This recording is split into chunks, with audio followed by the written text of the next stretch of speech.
You have to realize none of this is yours. It's all God's. You are managing it for him. That is first and foremost, so that you understand the parable of that he gives the three coins to, and one went and planted it, one invested it, made a little bit, and the other actually so it's a but so God wants you to invest the resources that he has for you. And then the second is to actually take some action, because that's the other thing. Fight through the fears and actually take some action. And that's how you're going to make progress, because so many people let the fear keep them from doing anything. And don't be afraid of failure. You may fail on some of them, but you have to take action to go, or else you'll never know what you're really capable of doing. Hey, welcome everybody back to the Kingdom REI podcast. I'm your host, Ellis Hammond, and this is the show where I get the privilege to interview just amazing kingdom-minded leaders who are in the real estate investing space. And today is no different. I'm really, really excited to introduce everybody to Kerry and Bonnie Staples, the founders, co-founders, and leaders of Staples Multifamily, a very experienced multifamily firm with a lot of experience. And this is going to be a great episode. If you're new to multifamily, or maybe a lot of you are experienced multifamily operators and you're in the industry and you're trying to figure out how do we operate deals and how do we hang on to deals and all the things going on, you're going to get, someone or really two people that are in the trenches, and where else to get advice from, where else to get feedback from, where else to get confidence from than someone who's right there alongside of you in the trenches. So without further adu, Kerry and Bonnie, welcome to the show. Hey, we're glad to be here. Yeah. Thank you for having us, Ellis. Yeah.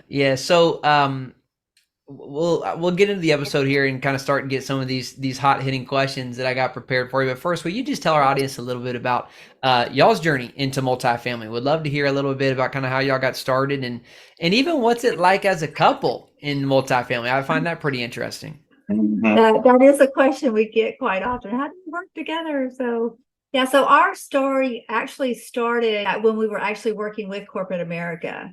So I worked in wealth management for 33 years, and I like to tell people I started when I was 3, and then Carrie was in IT. We had done the things that everybody tells you to do, study hard, get a good job, invest in your 401k. And one morning, because of the firm that I was with in wealth management, I woke up and I lost half of my 401k in an instant and without no control of my own. That was our first, big wake up call to go, what just happened here? So we were on this plan and all of a sudden our plan just got ripped out behind us. And so we did start rebuilding that and everything. And then several years later, when Kerry got laid off after being with his corporate job for 18 years, high performer. And after 18 years of being laid off, that's when we just went, okay, we can't just let this keep happening to us where we really have no say-so on what's happening. And that's when we started exploring real estate, only because we only knew that we could just do single family. We thought that we could only do single family, right? We didn't know any better. And we started doing single family. And after a couple of years of that, we realized it was going to take a lot of single family to replace our income. And then that's when we then started exploring multifamily. Mm-hmm. Yeah. Hey, buddy, let me ask you guys a question and to kind of dive into that a little bit more for those who are listening, because we're in a pivotal time right now where maybe this story is happening again to so many. And for folks who are 33, right, to use that as the analogy, maybe feel like I'm so deep in my career, or I've been doing the same thing for so long. How could I start over? How could I go do something else? Like, how could I ever get ahead if I went and pivoted, like a complete pivot from corporate to real estate or whatever that is? Can you just talk about the conversation you two have between each other of like how you even had the confidence or the belief that you could catch up? I mean, because it's one thing, like, if I could say this just directly, to be 30 years old, let's say, when I started, came out as a missionary and now kind of looking to build a career. My peers are ahead, but like, they're not that far ahead. You know what I mean? Like, I can still catch them. Yeah. But to start, let's say in your 40s or 50s, where folks are well into their career and then you're making a pivot. Can you talk about that? Like, for someone who's at that stage in the mindset and the mental, like, what was that conversation like and how did you overcome that? for me, it was a bit of a shock that I got laid off. So that was something that kind of jolted me, because I put a lot of security, and to be quite honest, I got very complacent and comfortable in my job. So it forced me to say, hey, I've got to make a change and an action change now, whether it go find another job or do something else. And I did go find another IT job, because I was not so adamant that I could do real estate either at that point, right? So I was like, hey, let me go get another job, and then we'll start working on real estate in the process. So I went and found another job at McAfee at the time, and it was a blessing in disguise, because they had given me a severance. So the severance they had, I had got another job before that severance got used up. So it was I got a bonus to go find another job and make roughly the same amount of money, which was good. But at that point, we were like, okay, now I'm in this position, but we know, these companies could lay me off again, or lay Bonnie off at this point, right? When there's cuts. So we said, let's start doing what we know we can do. And we started doing single family homes. And we took our first 2 homes that we had that when we got married as a blended family, and took those homes, rented those. And then we bought an additional 3. And then that's when, Bonnie was going, man, we've got 5 homes now, and we were making decent money. We were making probably $500 a month off of each home, give or take. And it was just like, man, this is going to take a long time to actually replace our income to where we could not necessarily quit our jobs if we wanted. We could quit at that time, but once we replaced our income, but it was going to take a long time to get there. So with all that being said, that's when we go, okay, let's switch over to multifamily. And we had, went to a bunch of different programs and figured out, how to do it, learned how to go about doing that and the process of doing it. And then even after that, it still took us a good 1.5 years to be confident, comfortable, build the network up to raise the money on that first deal. But that first raise was a $1.2 million raise, which, today would be a very small raise. But at the time when we did it, it was very scary, right? We've never raised $1.2 million. So, but we did that in like 2 days, and it was amazing. So, but I would like to just back up just a little bit and explain some of the things that we did, right? Also, because of the situation that we were in, and we were like, we don't want to be in this situation again. So we had to start all over with our plan. We all start a plan, and we start, running with that plan. And then sometimes we need to adjust that plan, and so what Carrie and I did is we sat down and looked at everything that we had and said, okay, what can we do to catapult and make ourselves better in the future, right? So we had to take a step back, honestly, just had to take a step back in our financial program. Yeah. I mean, we sold our home. So we had single families, right? So we sold our home that we had raised our children in. We were now empty nesters. And we're like, okay, we don't need this big old house. We moved into one of our rental homes, which was a nice rental home, but it wasn't our home, but we downsized there, right? So we did several things along the line, and we just made those cuts that we needed to cut so that one of us could take the multifamily reins, and that ended up being me, because I was in wealth management. I had my FINRA licenses, and so with all that, my company that I worked for, of course, didn't want me syndicating deals outside of selling what wealth management wants you to sell, right? So we made a determination that I'd be the one that started the multifamily side. But with that, we took a step back, and I left my job, which was a very comfortable job. Like Kerry said, we were been there for 33 years, never thought I would ever do anything else. And so we said, okay, what can we cut out? What are we going to change so that this doesn't happen to us again? And we have a little bit more, control with what we're doing.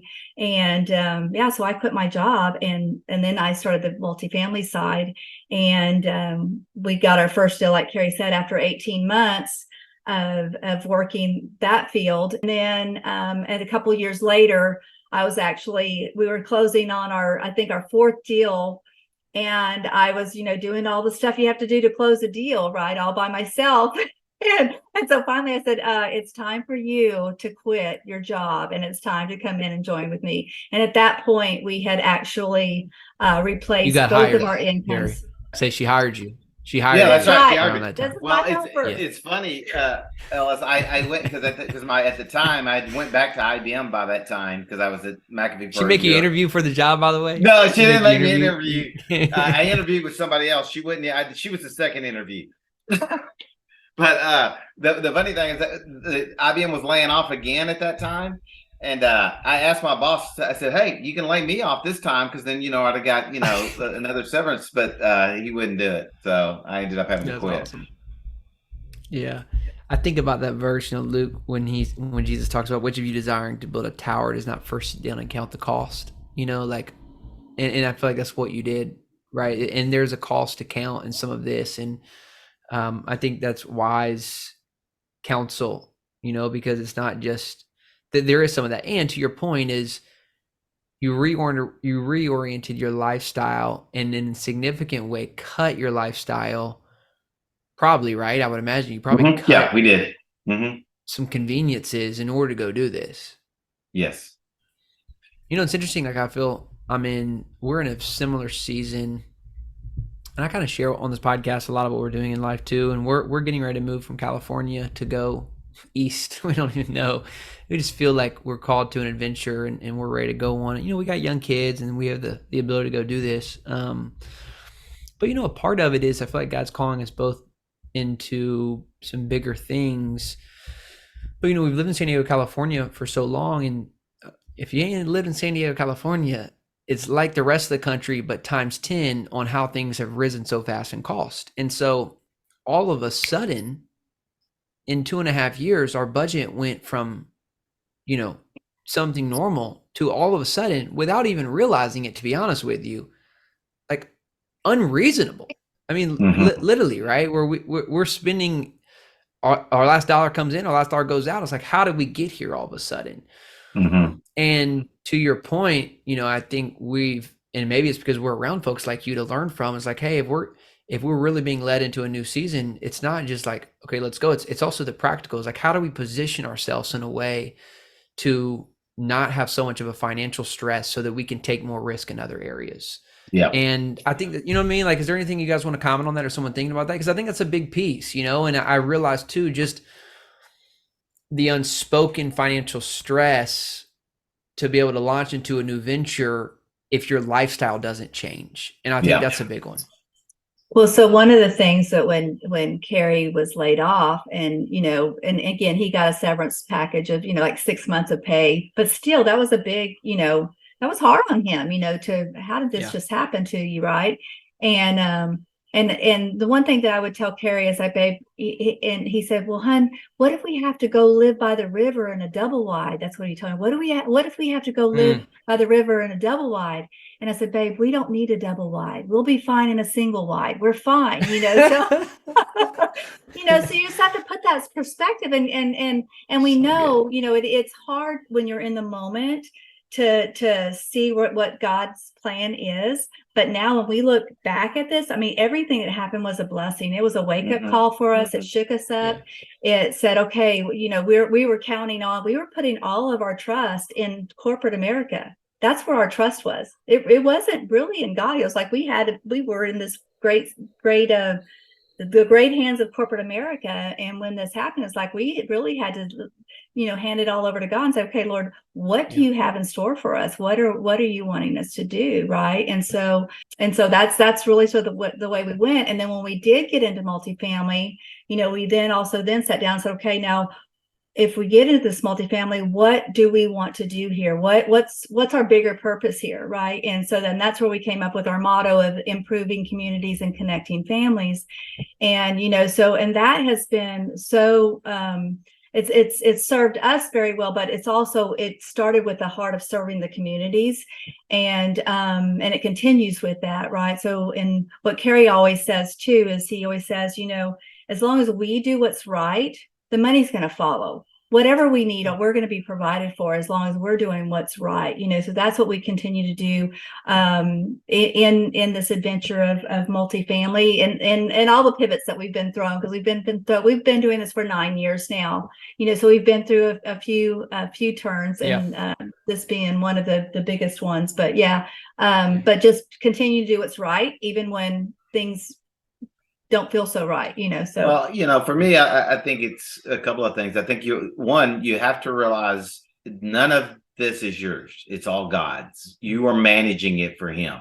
That is first and foremost, so that you understand and you can go, hey, you probably know the verse, Ellis, of the parable of he gives the three coins to, and one went and planted it, one invested it, made a little bit, and the other actually, so God wants you to invest the resources that he has for you.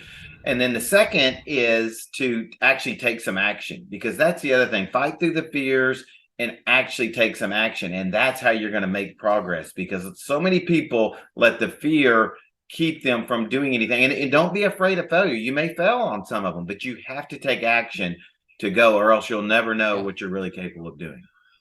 Well, and I think there's some practical wisdom in that too, of like, you almost are, to both of our points of like, we're kind of gearing up for a bigger season, but in order to do that, we have to kind of gear down in the sense of like, let's get closer to the backstop. So like, it's not like we're propping ourselves up and then something happens and the wind is taken out of our stomachs or the legs are kicked out from underneath us. It's like, let's go ahead and kick the legs out from underneath us already. Like we're literally going to go stay 4 weeks at our parents' house, and then we're going to go stay 4 weeks at my brother's house. Why? So like, we just are padding. We're building that padding, and and so we're doing that. But I think there's some real practical wisdom in that, because, and especially when you think about fear, you make a good point, is play that out. I think, to your point, a lot of people don't take action because of fear, but have not even thought about, well, what is the worst case scenario? And it's funny, Bonnie, that you say that single wide or double wide, because I always think like the worst case is not homelessness. Right. The worst case, I got to go live with my mother-in-law. And like, you know what I'm saying? So that's bad, but it's not that bad. You know what I mean? And so, because in order for me to be homeless, like I would not only would I have to fail, like I would have to fail personally and morally and with my family. Mm-hmm. And I think it's helpful for me to play that out, because I realize like, okay, I actually am more free to take more risks than I realize. Yes. I just am fearful of probably not what's going to happen to me and my family. I'm probably more fearful of what people are going to think of me and my reputation if this fails. Does that make sense? That's spot on. That is great. That's spot on, Alice. Yeah. And I hope my mother-in-law is not listening to this, because she's a fantastic host, and I love actually going and spend time with them. She knows you love her. She knows you love her. Yeah, we all got our timers, and I mainly mean for her. Like, they probably get sick of me after about day 7. They're like, all right, they can stay, but you got to go. Anyways, I think that's really good. Well, listen, guys, the interview's not over, but I do want to take a minute and just pray for us, because I think that's something I want to lift up. I feel like there's someone listening who is in that situation, and maybe multiple people who are ready to take a big leap of faith, but fear is there. So let me just pray for us. God, I stop and pray and ask that you would bless our listeners. You would bless us, God, with faith.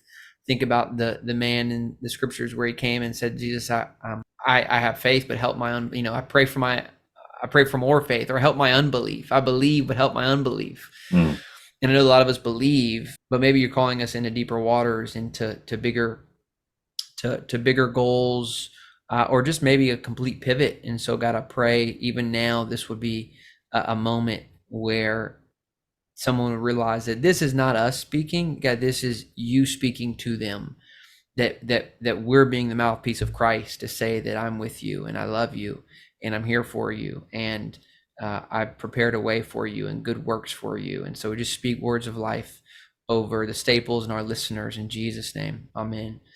I kind of lost my train of thought here, but I want to ask you guys, I want to kind of pivot into the multifamily space. I heard, listening to a book right now called Mind Shift by Erwin McManus, and I know we've got a chance to hear him together, but his book just dropped yesterday, and I listened to an audio. And one of the things he says, questions he get asked a lot is like, I forget how old he is now. He's 50 or 60, and he always wants to know. People want to know like what he wished he knew at 21. And he's like, that question used to irritate me, but he's like, what I realized what people are really asking is like, what do you see now that you didn't see then? And I want to ask you guys that in particular to multifamily. You're 9 years in. We are in, not arguably, absolutely the hardest time in multifamily. since the Jobs Act happened in 2012, which is when most of us got into this business. What do you think you have eyes to see about this space and about syndication in general that maybe you didn't see when you got into this? What comes to mind? I would just say, the opportunity that is really there. I mean, when you first start, it's very difficult to get started in the game, right? Because, you're dealing with big numbers that you're not normally used to dealing with. Most people aren't, okay, great. I bought a house. That house, maybe in California they are on houses, but in Texas, they're at $400,000 houses, right? And now all of a sudden you're buying a multi-million-dollar complex. So I think some of that struggle, and as you do it and you get more experience, you get more comfortable with it. But I think what we're seeing now in the current market we're in is that there are it's kind of like the winter season where they're kind of swiping it clean and resetting the mark again for us on a lot of properties that are going to be a good opportunity for people to buy, whether they want to hold them 5 years or 10 years. That's the thing I think we're seeing right now, and which makes it a great opportunity to jump in on multifamily, but it could be in a lot of different ways of commercial real estate. And the other thing that I've learned is, obviously you time it a little bit. You don't want to jump in too early, but when you see things crashing, even the market crashing, that's the time to not sell out of the market, but jump into the market. The same with, with commercial real estate. And so I just think it's going to be here in the next 6 months, there's going to be so many opportunities for really good deals for people to jump in, whether that be small deals to just get started to, a nicer, bigger asset, depending on where you sit in the kind of the food chain. But Bonnie, don't forget your answer, because I want to hear too what you have eyes to see. But when you say, Carrie, that, that makes me think of, or who that makes me think of is people who are currently in the business, who are probably really discouraged about where some of their properties are at and thinking like, I kind of just want to walk away. And I think about how to remember how excited you were to get into this business when things were going up and you were excited to make it work. It's going to be hard, and you may even lose in the next little bit. But to your point, Carrie, you're so right. Like, I was just talking with a really big lender today. It's like the market really is resetting. The cap rates are completely washed out. Things are completely resetting. And to your point, the type of returns that were possible 7, 8, 9 years ago have not been possible as of recent, because I guess with some of the crazy valuations, but that wasn't real, right? We're talking about real cash on cash, real fundamentals. It's very likely we kind of get back to that because of how fast things have reset. And it's a good reminder, I think, for someone who's been in this maybe a couple of years, to realize how much more than most people on the planet about multifamily, and to not give up too early because you have a failure. It's like, you got to push through that and realize the best years, like things are resetting. Like, if you were going to get into multifamily 2 years ago, you definitely want to get into it 2 years from now, And so I just think I hear, and even myself, I have to admit, like, there's discouragement because of how tough it is. And I'm hearing distress. There's a lot of things, people are out of money. And if you're in Class C properties, you're definitely out of money, because most people in Class B and Class A properties, now that agency loans will start requiring people to reserve for rate caps, they're out of money. So like, everyone's out of money right now. And so my point is, I know this is happening in a massive way and massive numbers. And a lot of our listeners, I know there's got to be folks listening to that. And just a reminder, more. And even if you're dealing with things that are struggling right now, you will come out of this knowing more than 99% of people on the planet about an asset class and industry. And if you don't give up, it's going to make you really, really valuable. Absolutely. Yeah. And that's what I was just telling Bonnie before we got on here. This opportunity of this struggles and stress and this economy, the economy that we're going through right now, is just sharpening us, and it's going to give us, to your point, insight that so many other people do not have on as we go through this. It's teaching you to look at every little nook and cranny on how the lending is working, learning more about cap rates, digging into everything to figure out how to make this work, which means you are more educated than you ever thought because of everything you had to go through during this time. So I think that's spot on for sure. Yeah. And we continue, I mean, although we've been doing it for 9 years, we continue to learn something new every day. And that's really, we really do. And yesterday I was talking to our insurance agent. I was like, oh my goodness, I just learned something new, just about the timing of when you're selling something and when your renewals come due, so, but one of the things that I have to remind myself of very often, and I learned this at the David Green conference when we went to David Green's Hobby Lobby, and is reminding myself that we are just a steward of what's going on right here, right? So, we've been put in charge of these multifamily properties, right? Yet we're just a steward of that. It's really God's, and that's what we just have to remind ourselves, and making sure that we're following His guidance on what our next step is, right? Because so many times, especially as entrepreneurs, and we get all gung-ho and excited, we get up and we hit the floor running, to do our next action steps. And we really need to pause for a second and make sure that we're in alignment with what God has us to do. And even as a coach coaching younger sponsors that are trying to get into multifamily, always try to guide them on following peace. Always want to follow peace, because we can get so excited. I know when we first got into multifamily, there's so many people out there that want to say, oh, come with me, join my team, come with my team. And you really need to explore that really well, and make sure that you're, number one, lining yourself with someone that you have the same, morals and values and business beliefs, and how you're going to run your business. Number one, that's so critical. But just always follow peace.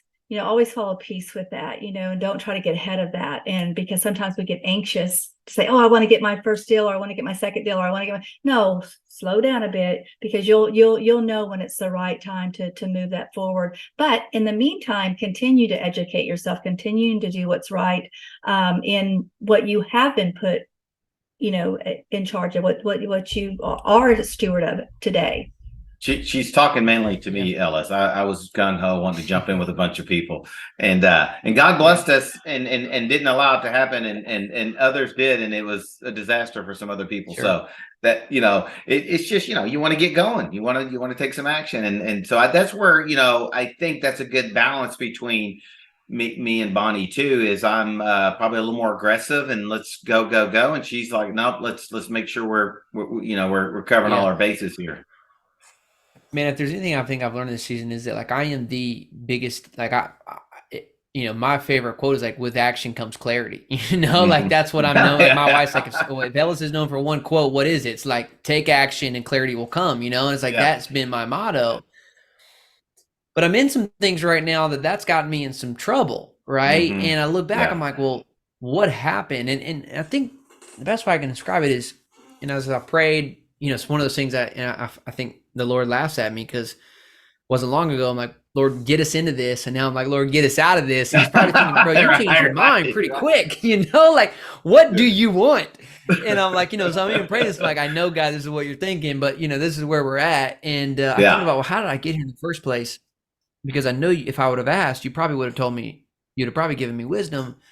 And I think the best way to describe that is, if it feels like you have to move mountains yourself to make it happen, it's probably not from God. Doesn't mean you're not pushing, but if it feels, you know what I'm saying? I think I've realized that it was just I'm going to make this happen no matter how many things come up against me, I'm going to get it done, without ever asking the question or slowing down to be like, what if I just took a breath for a moment to see what kind of falls around me? And I never did that.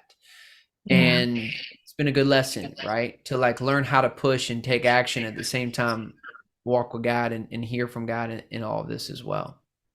Well, on that point, I mean, that's been kind of where I'm at this year, right? We haven't bought anything this year, and it's because God just I'm praying to God, saying, what's my next step? Should I continue in multifamily, to your point earlier about the stress of the environment? Should we switch to something else and do whatever? And then God just has been telling me through this year, Carrie, just be patient, I'll let you know when it's time to move.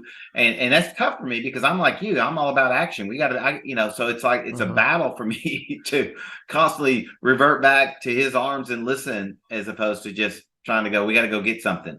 So I think it's been a blessing or a blessing from him for that reason, because I mean, the market hasn't improved yet, but we're starting to finally, see some stuff. And I think he'll reveal when that comes time for us both to start running again.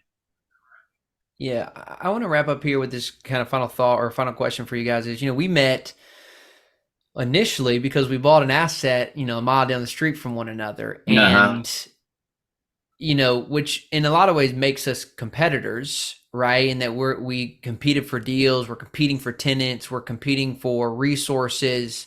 But it's not been our relationship. It's been very collaborative and we're seeking to help one another. I guess I would just love to hear y'all's your advice for operators out there who really are, trying to just, figure it out, become as resourceful as it is, and do whatever it takes to keep properties going and preserve investor capital. And I think about just our collaboration together has been a real insight for us. I mean, just what advice you would give to those, if that's, hey, if it's learn a collaboration. I mean, that's one that I'm thinking of that coming to mind is like, man, we've learned so much from one another.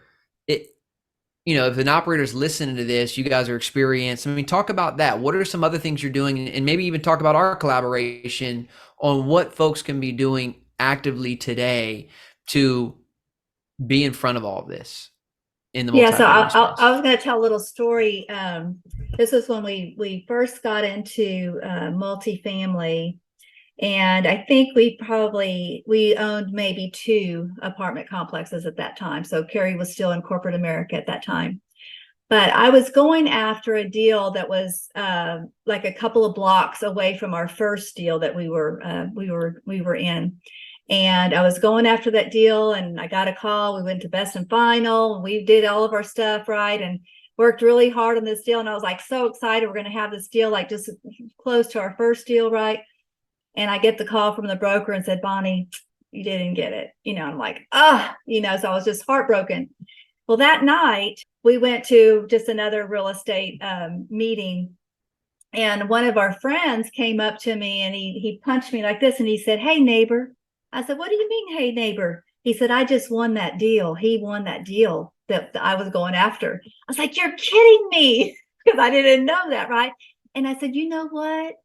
I'm happy to know who's now going to be running that deal, because it's a collaboration thing, because I know how he's going to run his asset and how we run our assets. And we're going to elevate that area, so not to have someone that might be a slumlord or bringing it down. Right. So that's the beauty of having collaboration with the other owners in the area. And we can learn from each other. That's a prime example is, CVS across the street from Walgreens.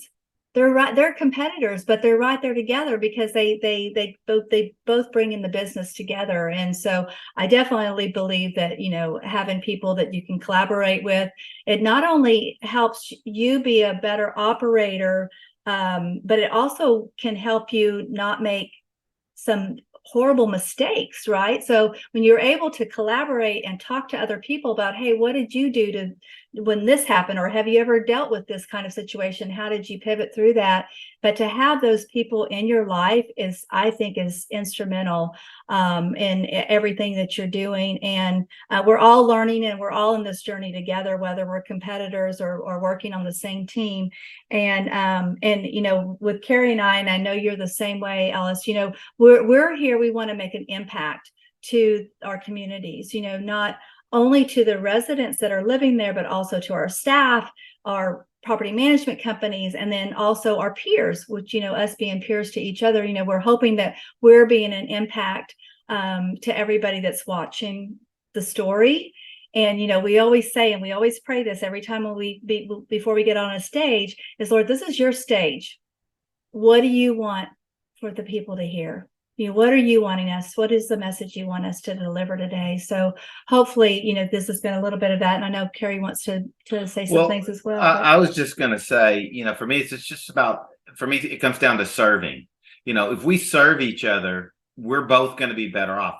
I'm going to help you with things that I know. You're going to help me with things you've learned in the pocket, which is what, our collaboration has done, Ellis. But, even on our very first deal that we did, we went over to the neighboring property and talked to the owner and work together with him. Because as you start to collaborate with each other in the pocket where your properties are, and you don't look at the neighboring properties or competition, you look at, hey, we want to uplift this whole area, so everyone wants to move here. And if I don't have a 2-bedroom and I send them over to you because I know you're taking good care of the tenants as well, everyone's going to want to live in that little pocket because we're all working together to make sure. But that's where people, I think, get misconstrued, and they start thinking about, this is my building, I got to be. And no, when you start serving the community, you start serving your residents, you start serving your investors, you start serving the other owners in the area. They all want to work with you, and it's just a better environment for everyone, and it becomes a better product for and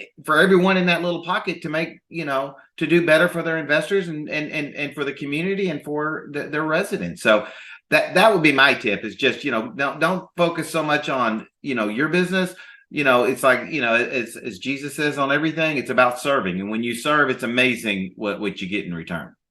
I feel like this is one of those episodes like I want to go back and listen to. It's like there are just so many good nuggets. Yeah, I'm incredibly grateful to have met you guys and kind of getting through this together. And I do feel, I feel like I'm going to title this show something about adversity and multifamily, because I want to bring in those who have adversity right now in this space, because I feel like we're not on an island, right? Like it's what I've loved about this space so much. It's very collaborative. And, we know this is that in order to even go take on bigger deals, like we've all partnered or co-partnered on stuff, because that's what it takes to, that's why we love this space. Like it's that frontier it's the non-corporate, non-VC frontier where folks, like us that were maybe middle class can actually do something significant from a financial perspective and help others. And so for that reason, it is very collaborative, and I want people to really lean into that in that regard, and find relationships like this in their market, or et cetera, like we have. So really, really thank you guys both for coming on and being open and sharing about your journey today. Absolutely. I appreciate you having us on. And the thing is, I open it up. If there's someone listening that wants to reach out and has some questions, has a deal, how would you handle it, and just want, my 2 cents on it. Again, I'm more than happy to just, share the knowledge I do have, up to this point in this space, because I think it's important, to be able to not hoard it and share and serve others. So I throw that out.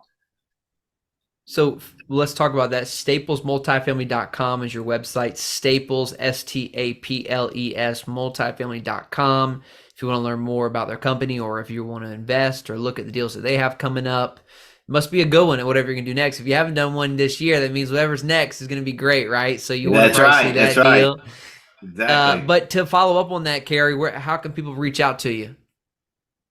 Probably the best way is the staplesmultifamily.com. And there's also a link there that says, join our network or whatever. And then we'll reach out. We also have, there's a lot of information on our website. I mean, we're, like Kerry says, we just want to get as much information out there, to help other people make a wise decision with what they're doing. Right. So that's really the best way to reach out, and just click the link. And then we also have, an ebook that they can request, an ebook if they would like to learn more about either passive investment or even syndicating, or, whatever they're wanting to learn about. We can give them a little tip. But like Kerry said, we're just happy to help people.